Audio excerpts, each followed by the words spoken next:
Մեծ պահքի երրորդ կիրակին կոչվում է անառակի։ Այն լրացնում է պահոց կիրակիների ոսկե շղթան հետևյալ ընթացքով։ Առաջին կիրակին բուն բարի կենդանը խորհրդանշում է դրախտային երջանիկ եւ անհոգ կյանքը։ Երկրորդ կիրակին պատվիրանազանցությամբ դրախտից վտարվելը։ Իսկ երրորդը անառակի կիրակին զղջումով ու ապաշխարությամբ վերստին դեպի հայրը դառնալը։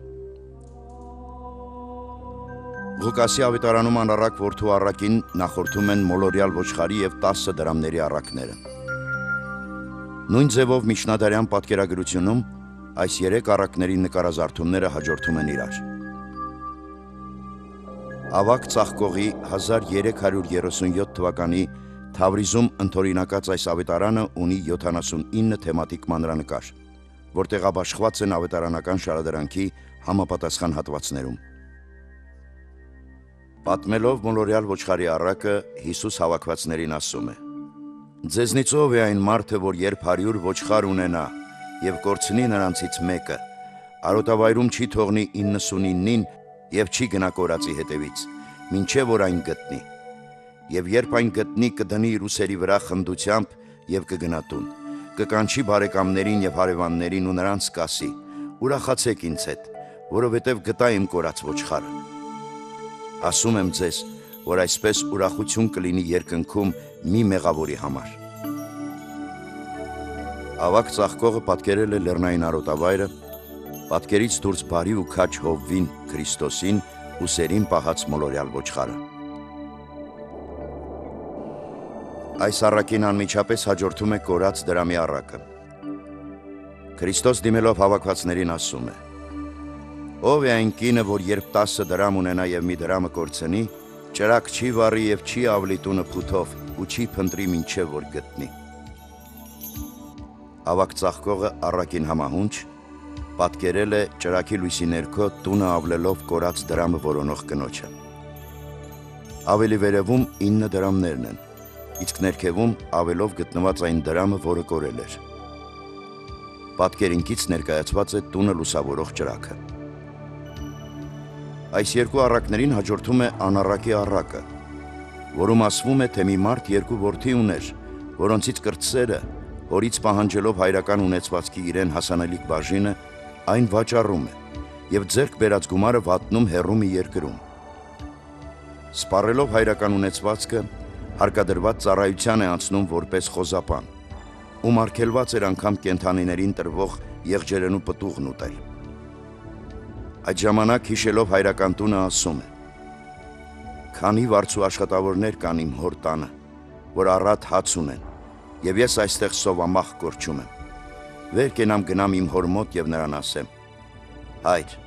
մեղանչեցի երկնքի դեմ ու քո առաջ, և այլևս արժանի չեմ քո որդին կոչվելու։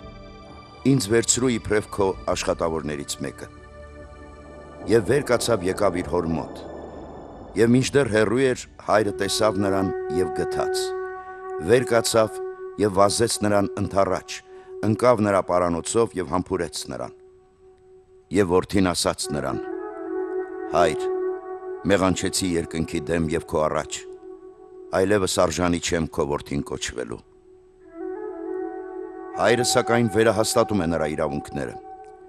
և ի պատասխան ավագ որդու բողոքին, թե ինչու է ուրախությամբ և պատվով ընդունում հայրական ունեցվածքը վատնած անառակին, ասում է. «Քո այս եղբայրը մեռած էր և կենդանացավ, կորած էր և գտնվեց»։ Այս պատասխանի մեջ խտացած է առակի բարոյական ողջ իմաստը։ Ավագ ծաղկողը այստեղ ևս, օգտվելով ավետարանի թերթերի երկսյուն գրության հնարավորությունից, առաջին սյան լուսանցքում պատկերում է մեղքի բեռան տակ կքած ուժասպառ անառակին խոզերի հետ։ Այստեղ տեսանելի է նաև անառակի զղջումը։ Էջի երկրորդ սյանը պատկերված է հայրական տուն դարձած և հոր գիրկն ընկած անառակը։ Նա գլուխը վեր դեպի հայր Աստված է պարզել, իսկ հայրը երկնային Տերը հակվել է դեպի իր անառակ զավակը, հայրական անսահման գթասրտությամբ ու ներողամտությամբ։ Այս առակում հայրը խորհրդանշում է Աստծուն։ Ուստի հայր բառը բոլոր տեղերում գրված է աստվածային լույսը և փառքը խորհրդանշող ոսկե դեղինով։ Հայ ձեռագրային արվեստի անգին գոհարներից է 8 մանրանկարիչների ավետարանը, որի նկարազարդմանը մասնակցել են նաև Թորոս Ռոսլինն ու Սարգիս Պիծակը։ Այս ձեռագիրն ունի թեմատիկ 179 պատկեր։ Դրանցից 33-ը ներկայացնում են Քրիստոսի առակները։ Այս ձեռագիրը գրիմ է տարվել, ուր 17-րդ դարում Նիկողայոս Մելանավորը նույնությամբ ընդօրինակել է։ Թե 8 մանրանկարիչների ավետարանում և թե այս ձեռագրում ներկայացված է նաև անառակի առակը։ Երկմաս այս մանրանկարի առաջին մասում գահավորակին նստած հայրն է, իսկ նրա առջև երկու որդիները։ Այս դրվագը ներկայացնում է հորից կրտսեր որդու իրեն հասանելիք ունեցվածքը խնդրելը։ Մանրանկարի երկրորդ մասում գլխիկոր դեպի հայրական տուն դարձած անառակն է, մեղքից կորացած և վաղաժամ ծերացած։ Այս առակին միջնադարյան մեկնիչները այլաբանական այլ բացատրություններ են տվել։ Ըստ այդմ, հայրը Աստված է, անառակը մեղուցյալ մարդկությունը։ Հայրական տունը եկեղեցին, օտար աշխարհ գնալը Աստծուց հեռանալը և մեղքին տրվելը, ստացած հայրական ժառանգությունը վատնելը աստվածային շնորհից մեղքով զրկվելը, սաստիկ սովը, ոգու սովը և աստվածային խոսքին ու շնորհին վերստին ձգտելը, զղջմամբ և ապաշխարությամբ առ Աստված դառնալը։ Ահա այս պատճառով մանրանկարում հայրը աստվածության լուսապսակով է և անառակ իր որդուն դիմավորում է եկեղեցու մուտքի մոտ։ Նա ոչ թե իր գիրկն է առել որդուն, այլ օրհնում է նրան, մեղքերին թողություն տալիս։ Անառակի տունդարձին հաջորդող ընթացքը ծիսական շեշտված մեկնաբանություն ունի։ Այդ պատճառով այս առակը ներկայացվում է նաև Սուրբ Պատարագի ընթացքը պատկերող խորհրդատետրում, այնտեղ որտեղ ասվում է, որ մատուցվող հացն ու գինին խորհրդանշում են Տիրոջ մարմինն ու արյունը և մեղքերի քավության դեղ են այն ճաշակողների համար։ 1647 թվականին Նոր Ջուղայում գրված այս խորհրդատետրում աստվածությունը խորհրդանշող Տեր, մարմին, արյուն, հաց, բաժակ, փրկիչ, Հիսուս, Քրիստոս, Հայր, Սուրբ Հոգի բառերը դարձյալ գրված են ոսկե դեղինով։ Ընդունելով տուն դարձած որդուն հայրն ասում է. «Անմիջապես հանեցեք նրա նախկին պատմուճանը և հագցրեք նրան։ Մատանին նրա մատը դրեք և նրա ոտքերին կոշիկներ։ Բերեք պարարտ եզը, մորթեցեք, ուտենք և ուրախ լինենք»։ Խորհրդատետրի այս և համանման մյուս պատկերներում որպես ծեսի շարունակական ընթացք ներկայացվում են հայրական խոսքերը, համաձայն դրանց միջնադարյան մեկնությունների։ Բերեք պարարտ եզը, մորթեցեք խոսքերը խորհրդանշում են Հայր Աստծո իր միածին որդուն որպես բանական զոհ և պատարակ երկիր ուղարկելը։ Նույն կերպ այստեղ պատկերված է պարարակ եզան զենումը, ում արյունը հավաքվում է հաղորդության սկիհում, որ որպես կյանք բաշխվի այն ճաշակողներին։ Նախկին պատմուճանը հագցնելը խորհրդանշում է, որ զղջմամբ և ապաշխարությամբ անառակը արժանի դարձավ այն լուսեղեն պատմուճանին, որն Ադամն ու Եվան կրում էին դրախտում մինչև պատվիրանազանցությունը։ Նույնը վերաբերում է կոշիկներին ու մատանուն։ Կոշիկները մատուցվում են պատմուճանի վրա դրված, որով շեշտվում է դրանց առանձնակի կարևորությունը։ Միջնադարյան խորհրդաբանությամբ կոշիկները խորհրդանշում են հավատի ամրությունը, քանի որ օձը, գայթակղիչը, մարդու գարշապարն է խայթում։ Ուստի որքան ամուր լինի կոշիկը, այնքան մարդն ավելի հաստատուն հավատով կդիմակայի գայթակղության խայթոցին։ Գրիգոր Տաթևացին գրում է, որ ստրուկներն իրավունք չունեին կոշիկ հագնելու եւ մատանի կրելու։ Ուստի դրանք անառակին տալը խորհրդանշում է մեղքի ստրկությունից նրա ազատագրվելը։ Իրար կողքի գտնվող 3 ծառաներից առաջինը հանդիսավորությամբ պահել է մատանին, այն անառակին հանձնելու համար։ Մատանին խորհրդանշում է նաև թագավորական իշխանությունը։ Ինչպես դրամի, այնպես էլ մատանու վրա որպես կնիկ պատկերվում էր թագավորը։ Հետևաբար մատանու հանձնելը խորհրդանշում է աստվածային պատկերի վերականգնումը, որը խաթարվել էր Ադամի պատվիրանազանցությամբ։ Այս մանրանկարում վերից վար զարգացող գործողությունների ընթացքը սկսվում է անառակի զղջմամբ ու հայրական ներողամտությամբ, շարունակվում է պարարակ եզան զենումով,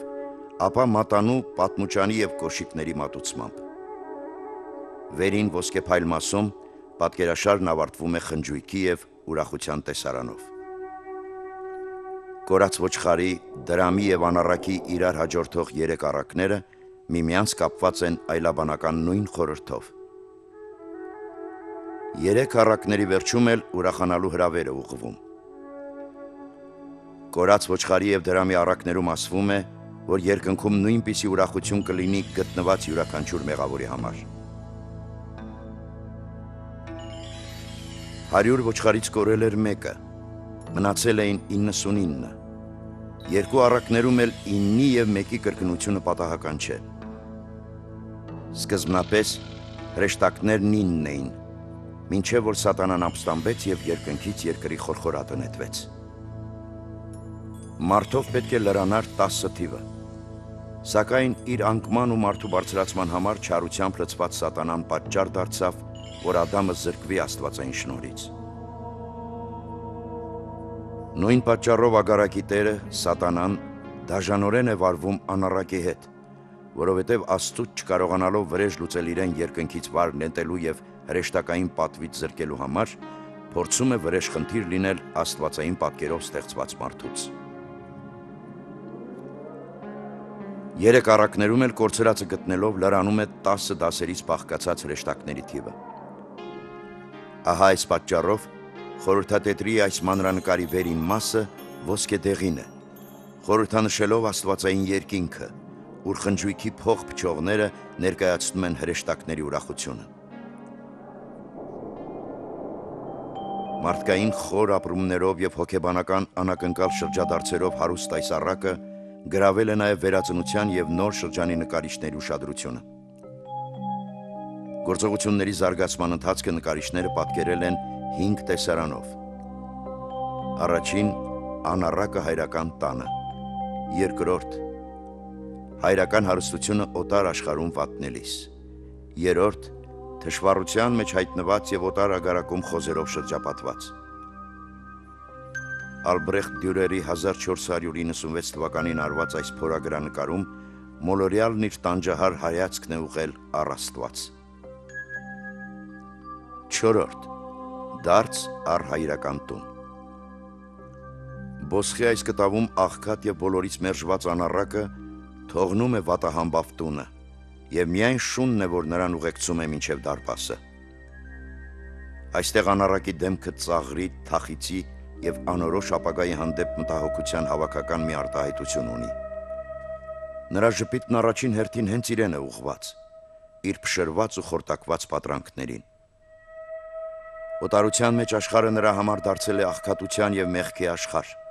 այդ պատճառով էլ նկարը երկրի նման գնդաձև է։ Առանձնակի հուզականությամբ սակայն առանձնանում են 5-րդ խմբի նկարները, որոնք ներկայացնում են հոր և որդու հանդիպումը։ Դորեի նշանավոր աստվածաշնչում թե անառակը և թե հայրը հուզական մեծ լիցք են փոխանցում։ Որդին կարծես փլվել է հայրական գրկում, իսկ հայրը գոհություն և փառաբանություն արտահայտող իր հայացքն է ուղղել երկինք։ Շրջապատը, ծառերը, կենդանիները, բնությունը արձագանքում են կորած որդու գտնվելուն։ Կարլսֆելդի պատկերազարդ աստվածաշնչում ծերունազարդ հայրը հակվել է դեպի դեմքը ծածկած անառակը։ Պատկերի աջ կողմում մռայլ հայացքով ավագ որդին է, իսկ ձախում պատմուճանը պահած ծառան։ Նկարի վերին կենտրոնական մասում անառակի դարձով ուրախացած հրեշտակներն են երկնային ամպերի մեջ։ Անառակի կյանքի այս փուլերը ոչ միայն ներկայացրել, այլև իր կյանքով ասես կրկնել է 17-րդ դարի հոլանդացի հռչակավոր նկարիչ Ռեմբրանտը։ Հայրական ունեցվածքի անառակաբարով վատնումը Ռեմբրանտն իր կյանքի շռնդալից վերելքի շրջանում 1635 թվականին պատկերել է ներկայացնելով իր և իր բնորդուհու, հետագայում կնոջ Սասկիի միջոցով։ Կտավից մեզ է նայում իրապես զվարթ և ամբողջապես վայելքին տրված մի անձ։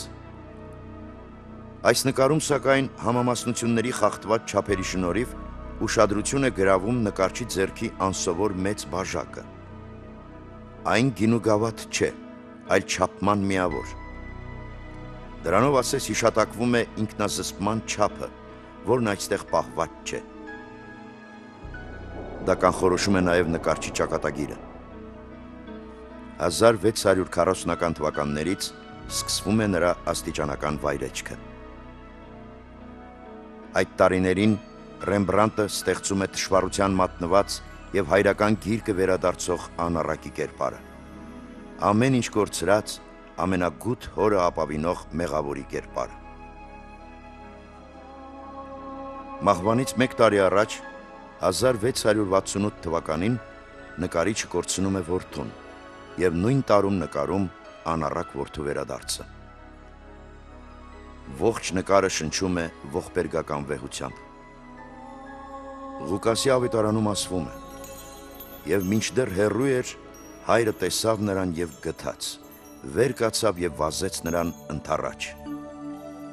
Ռեմբրանտի կտավում հայրը կույր է։ Նա ոչ թե տեսնում է վերադարձած որդուն, այլ զգում նրան, ձեռքով շոշափում նրա թշվառությունը և առնում հայրական գրկի ու հովանու տակ։ Համաշխարհային արվեստում ինչպես պայծառակերպությունը կապվել է Ռաֆայելի, իսկ խորհրդավոր ընթրիքը Լեոնարդոյի, այնպես էլ անառակ որդու վերադարձը կապվել է Ռեմբրանտի անվան հետ։ Այս թեմաների մարմնավորումն այլ կերպ, քան այս հեղինակների գործերում է, թերևս դժվար է պատկերացնել։